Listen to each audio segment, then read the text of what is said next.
That Christmas night still lives inside me like a quiet bruise, the kind no one sees unless they're close enough to feel it.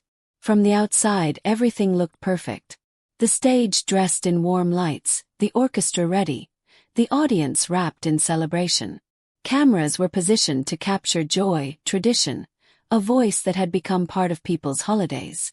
To them, it was another beautiful Whitney Houston Christmas moment. But standing behind the curtain, I was barely holding myself together. My hands trembled as I adjusted the microphone. My chest felt tight, like something heavy was pressing from the inside. I remember thinking how strange it was. The world expected comfort from me that night, peace, reassurance, hope. And yet I had never felt more fragile. No one knew what had happened earlier that day. No one knew what words had been spoken in a quiet room, or what truth I had just discovered. No one knew why my eyes kept filling with tears every time the music swelled. The band began to play. Familiar Christmas melodies floating through the air like memories. I took one step forward, then another, feeling the heat of the lights on my face. The applause rose instinctively, loving and trusting, as if they believed my voice could carry anything away. And maybe it could. But that night it also carried me. As I opened my mouth to sing, the first tear slipped free. I didn't wipe it away. Couldn't. The song demanded honesty, and honesty doesn't always arrive neatly. My voice trembled, just slightly, enough for me to notice, not enough for them to understand. Each lyric felt heavier than it should have.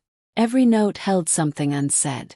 I sang about peace while fighting a storm. I sang about joy while my heart quietly cracked open. And the audience, they felt it. They didn't know why, but something was different. The room grew still. The applause softened into attention. The kind that listens instead of celebrates. That was the night I learned something painful and beautiful at the same time. Sometimes your voice reveals the truth even when you're trying to hide it. This is the story of that night. The tears no one understood. The reason I kept singing anyway. And the moment that changed how I carried Christmas, and myself, forever. If you've ever smiled in public while breaking in private, this story is for you. And if this introduction moved you, stay with me. Like the video, subscribe to the channel, and turn on notifications, because the truth behind that Christmas song is something no one was ready to hear. I remember the cold first. Not the gentle kind that comes with Christmas cards and soft scarves, but the sharp, biting chill that seeps into your bones and makes everything feel louder inside your chest. It was early evening when I arrived at the venue, the sky already dark, the city glowing with lights that promised warmth I didn't feel. From the outside, the theater looked like a celebration. Garland wrapped around the entrance. Red bows. People laughing as they hurried inside, stamping their feet against the cold, excited to hear familiar songs that had become part of their lives. My songs. My voice, stitched into their memories of Christmas mornings and family dinners. I watched them from the car window, my breath fogging the glass. 5 minutes, my assistant said gently. I nodded, even though my stomach tightened. 5 minutes felt like both nothing and too much time. Enough to think. Enough to remember. Inside, the hallway buzzed with movement. Crew members carrying cables, musicians warming up, voices overlapping in practiced chaos. Someone wished me a Merry Christmas. Someone else complimented my dress. I smiled automatically, muscle memory taking over, my body performing a role my heart wasn't ready for. In the dressing room, the door finally closed behind me. Silence rushed in. I sat down slowly, staring at my reflection in the mirror framed by soft bulbs. Whitney Houston stared back. Polished, composed, ready. But beneath the makeup I saw it. The tension in my jaw. The redness around my eyes I'd tried to hide. Just hours earlier I had been somewhere else entirely. Not here. Not surrounded by music and expectation. I had been in a quiet room, holding something that didn't belong in a Christmas day. Words that shattered the fragile balance I'd been maintaining for months. I pressed my palms together, trying to steady my breathing. This is just another show, I whispered to myself. But it wasn't.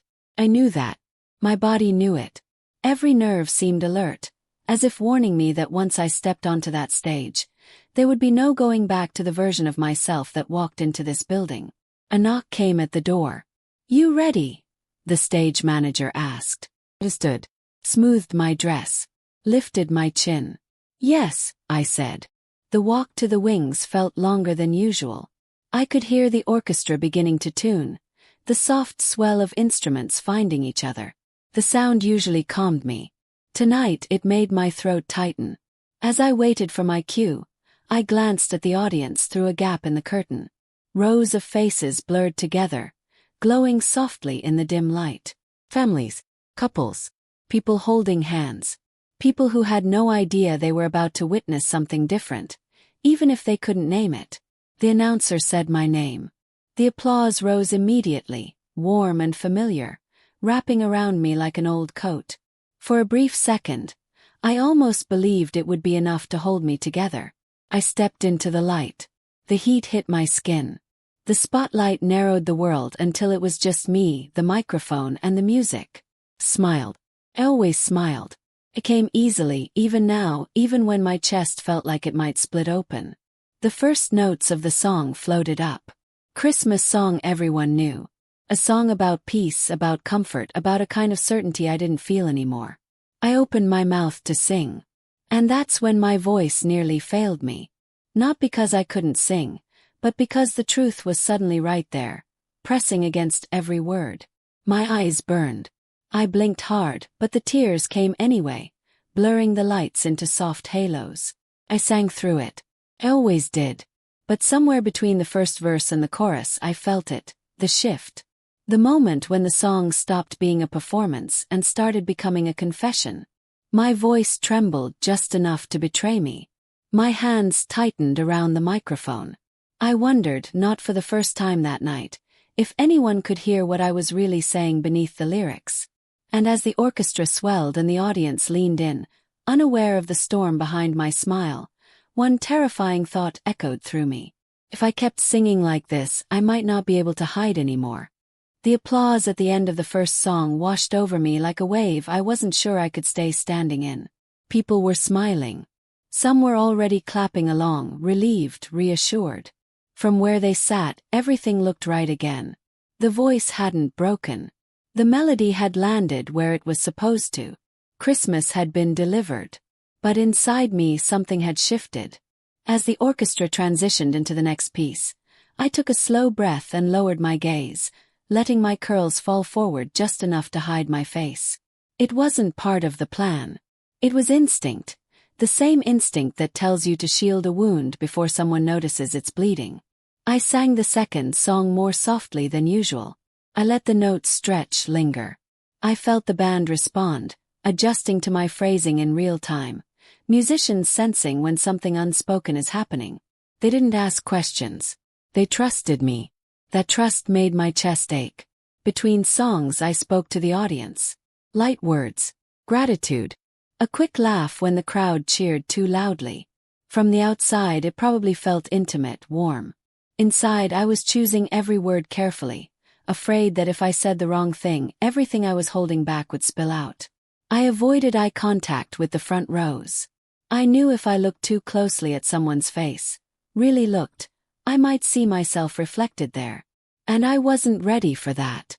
Backstage, during a brief instrumental break, I stepped into the shadows near the wings. My assistant hurried over, concern etched into her face. "Are you okay?" she whispered. I nodded too quickly. "Just emotional.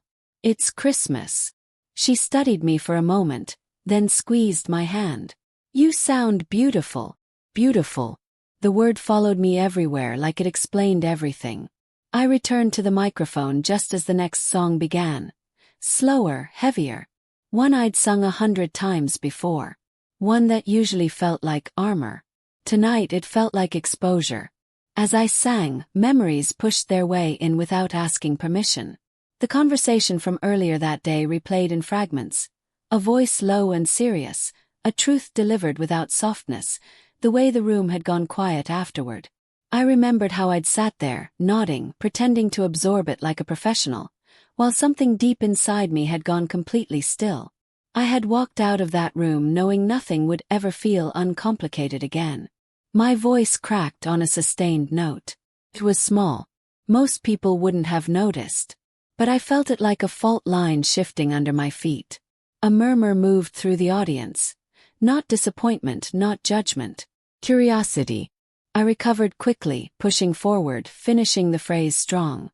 Applause followed, louder this time, almost protective. As if they sensed the risk and wanted to hold me up. I smiled again. Always the smile. But my eyes kept filling with tears, no matter how hard I fought them. By the fourth song I stopped fighting. I let my voice carry the weight instead. I sang about longing. About waiting. About faith that wavers but doesn't disappear. The lyrics took on meanings I hadn't planned, threading themselves through my own questions. My breathing slowed. My shoulders dropped. Something in me softened, even as the ache grew sharper. I noticed people in the audience leaning forward now. Hands clasped, faces serious. This wasn't background music anymore. They were listening. That realization frightened me. Because if they were listening closely enough, they might hear the truth. At the end of the song, the applause came slower, deeper. Some people stood. Others wiped their eyes without knowing why. The room felt different, heavier but more connected. As the orchestra began the next introduction, my heart started pounding harder, not softer. I realized then that the night was no longer under my control. Whatever I was carrying had found its way into the sound. Whatever I was hiding was pressing closer to the surface.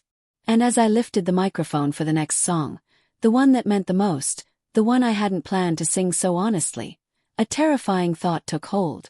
If I continued like this, the reason for my tears wouldn't stay a secret much longer. By the time the third song began, my body felt like it was balancing on a thin wire stretched between who I was supposed to be and who I actually was in that moment. The orchestra softened, leaving space. Too much space. The kind that forces you to face yourself.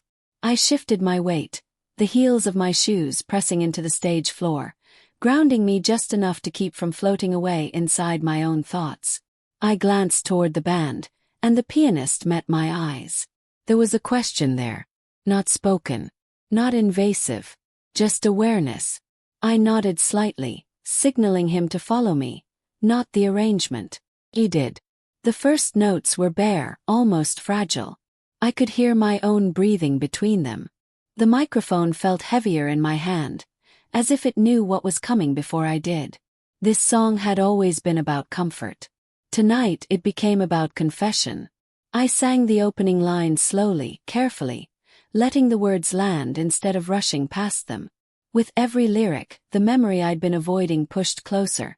The reason my heart had been racing all night, the reason Christmas suddenly felt like a cruel joke. I remembered sitting alone earlier that afternoon. The quiet after the door had closed behind me. The way my reflection in the window had looked unfamiliar.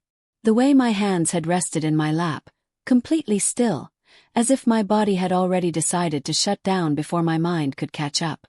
I tightened my grip on the microphone. The tears returned, heavier now. I didn't wipe them away. I let them fall, one after another, sliding down my cheek, catching the light.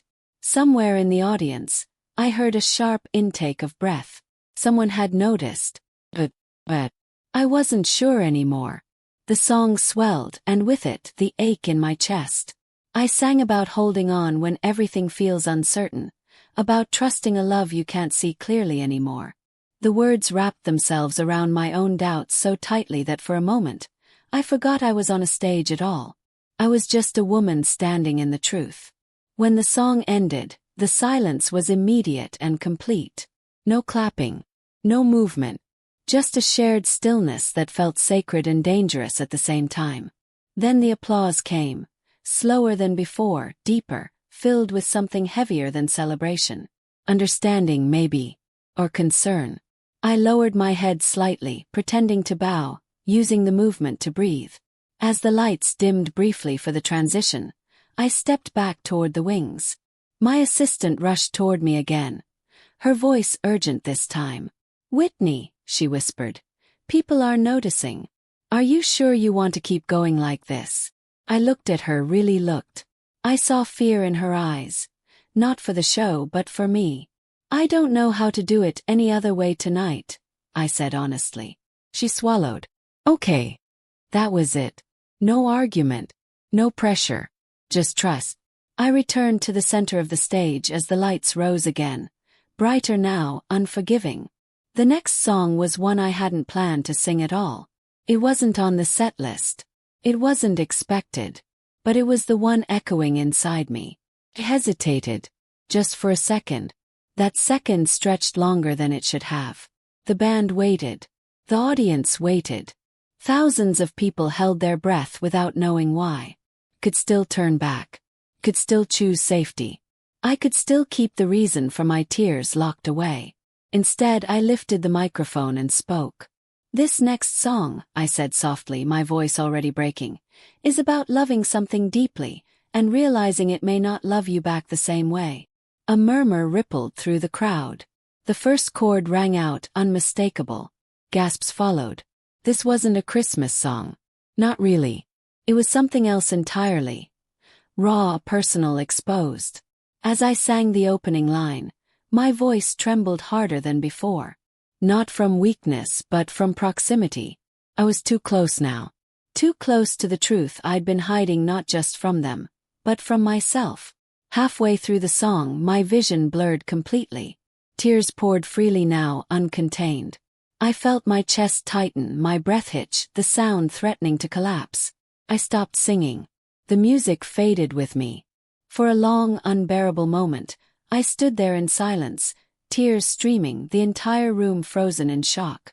And as I lifted my head to face the audience, knowing I couldn't go back, knowing whatever came next would change everything, one terrifying question echoed through me.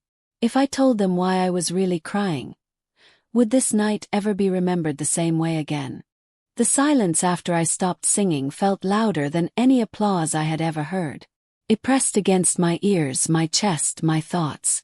Thousands of people sat frozen in their seats, unsure whether they were witnessing a dramatic pause or something breaking in real time.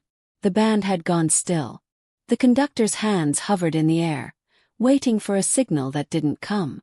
I could feel my heart pounding against my ribs, each beat echoing through my body like a warning.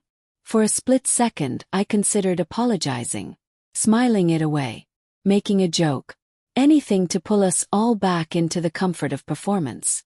But the tears kept falling. I took a shaky breath and forced myself to look up. The lights were blinding now. I couldn't see faces clearly, just shapes and shadows and the glint of eyes reflecting stage light. Still I felt them, their attention, their concern, their confusion. "I'm sorry," I said softly into the microphone. The words cracked as soon as they left my mouth. That's when it happened. A voice rose from somewhere near the middle rows. Not loud, not angry, just human. "It's okay." Another followed. "Take your time." Then applause began. Not the roaring kind, but gentle, rhythmic, encouraging. The kind you offer when someone is standing at the edge of something painful. I closed my eyes and let it wash over me. For the first time that night, I wasn't trying to hold myself together. I was being held. I nodded to the band, signaling them to stay quiet. I wasn't ready to sing yet. I needed to speak, or at least try. This wasn't how tonight was supposed to go, I admitted. But sometimes, songs don't wait for permission. A soft murmur moved through the room. I could feel the truth pressing closer now, like a door slowly opening behind me. Once it was open, there would be no closing it again. I knew that. I also knew I was standing on the edge of something far bigger than a performance. Earlier that day, I had learned something that shifted the ground beneath my feet. Something about trust, about promises, about a future I had imagined very differently. The details weren't for the world. Not yet. Maybe not ever. But the weight of it was here. In my voice. In my tears. I raised the microphone again, my hands still trembling. "I'm going to finish this song," I said. "Not because it's easy, but because it's honest." The pianist began again, quietly, respectfully. I joined him, my voice raw but steady enough to carry the melody. I didn't reach for power. I didn't chase the high notes. I sang low, close to myself, letting every word land exactly where it hurt. The audience listened without moving. As the song ended, something shifted in the air. It wasn't just emotion anymore. It was understanding. Even without knowing why I was crying, they felt the truth of it. And then, just as I thought the night might gently settle, a figure appeared at the edge of the stage. Stage manager. Bill. Rushed. He leaned toward me, his voice low but urgent. "Whitney, we need to pause. There's an issue." I frowned slightly, my heart dropping. "What kind of issue?" He hesitated, glancing toward the wings. "Someone from the label. They want you off stage. Now." A ripple of tension ran through me. I looked out at the audience again, still quiet, still watching, still with me. Leaving now would feel like abandonment. Staying could mean confrontation. Consequences. Headlines I couldn't control. I leaned into the microphone once more. "Please give me a moment," I said to the crowd. They applauded softly, encouragingly. As I stepped into the shadows near the wings, the warmth of the stage vanished instantly. The hallway felt colder, harsher. Two executives stood waiting, their expressions tight, professional, worried. "This isn't planned," one of them said sharply. "You're too emotional. This could spiral." I laughed once, bitter and breathless. "It already has." They exchanged looks. "We think it's best if you end early. Let the orchestra finish. You can return for a bow. And early. Leave the truth hanging in the air like a half-spoken confession." I felt something inside me harden, not with anger but with clarity. I turned back toward the stage entrance, hearing the faint sound of the audience still waiting, still believing I would return. And in that moment, faced with pressure, fear, and the weight of everything I hadn't said yet, I realized the real danger of this night wasn't the tears. It was what would happen if I chose silence again. I stood there in the narrow hallway, the muffled sound of the audience seeping through the walls like a heartbeat I couldn't ignore. The executives waited for my answer, their faces composed but tense, as if this moment were a problem to be solved instead of a person unraveling. "Whitney," one of them said more gently now, "you don't owe anyone an explanation tonight." I looked at him, then past him toward the faint glow of the stage lights.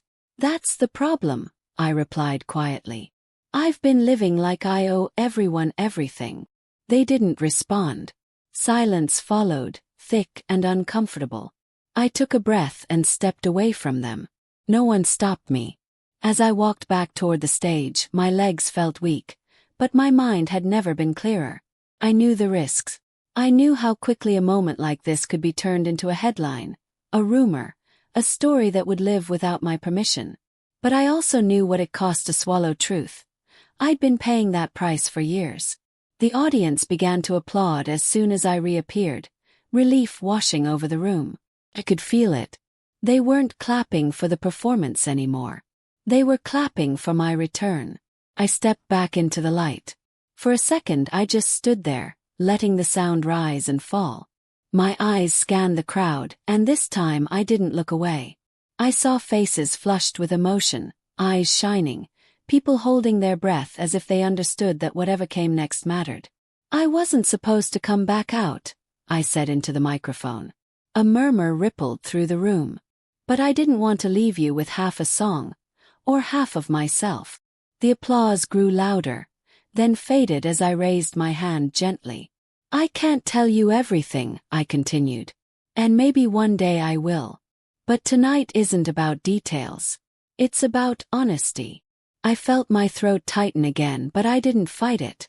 Sometimes the hardest thing isn't singing through tears. It's admitting why they're there.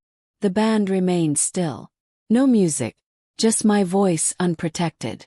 "Earlier today," I said slowly, "I learned something that made me question the future I thought I was standing on. And when that happens, Christmas doesn't feel the same." The room was completely silent now. Not a cough. Not a shuffle.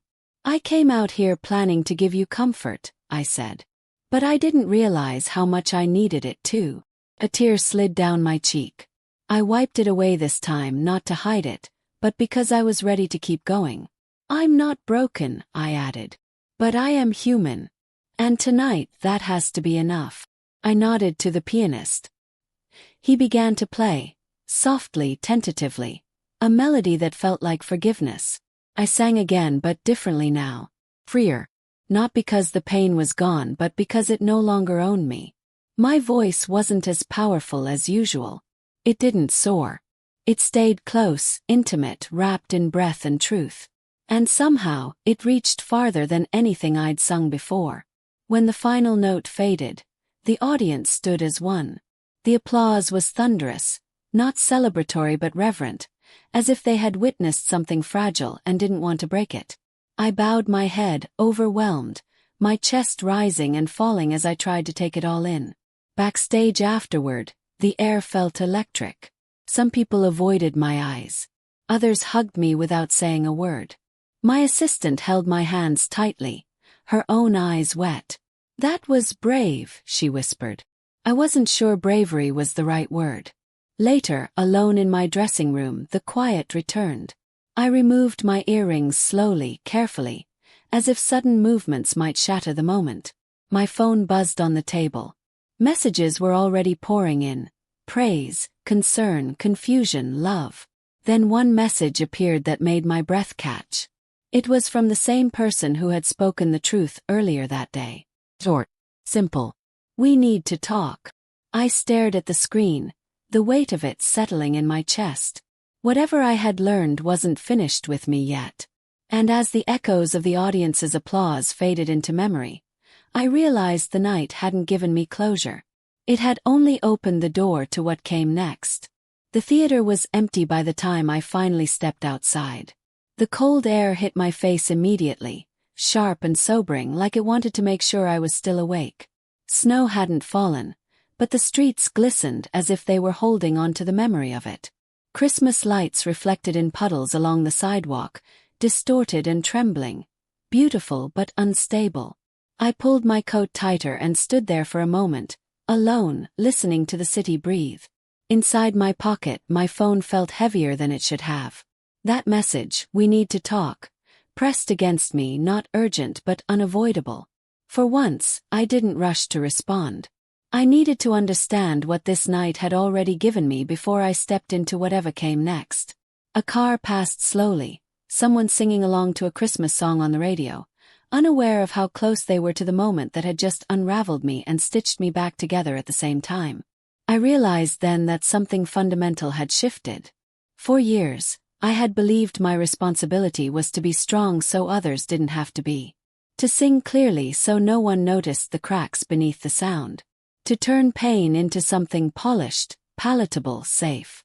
But tonight had taught me that safety isn't always kindness. Sometimes the kindest thing you can do, for yourself and for others, is tell the truth without knowing where it will land.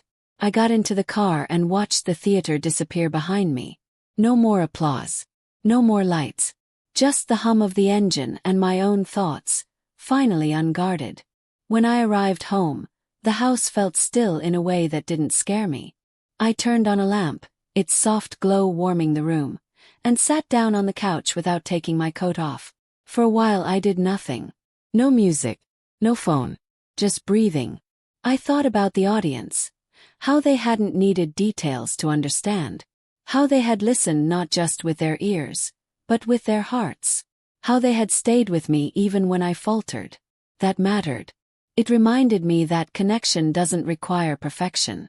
It requires presence. I finally picked up my phone and typed a reply. Tomorrow, I wrote. Tonight I need to be still. I set the phone down and leaned back, closing my eyes. Images from the night drifted through my mind. The silence when I stopped singing, the gentle applause that followed, the moment I chose to step back into the light instead of disappearing into the wings. Those moments didn't erase the pain I was carrying, but they gave it context. Meaning. I understood now why the tears had come so easily. They weren't weakness. They were recognition. Recognition that I could no longer pretend the song and the singer were separate. Recognition that my voice didn't exist to cover my wounds.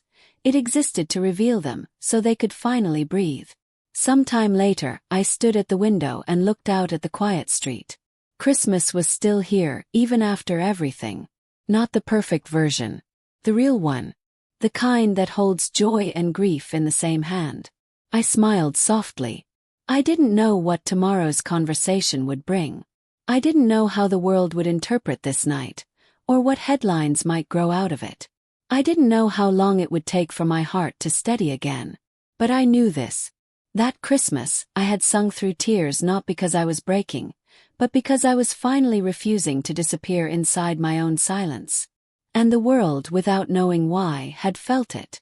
If this story made you think about the moments when strength looks like vulnerability, or the times you've held yourself together in public while falling apart in private, take a moment to sit with that feeling. And if this story moved you, don't forget to like the video, subscribe to the channel, and turn on notifications so you never miss the next story.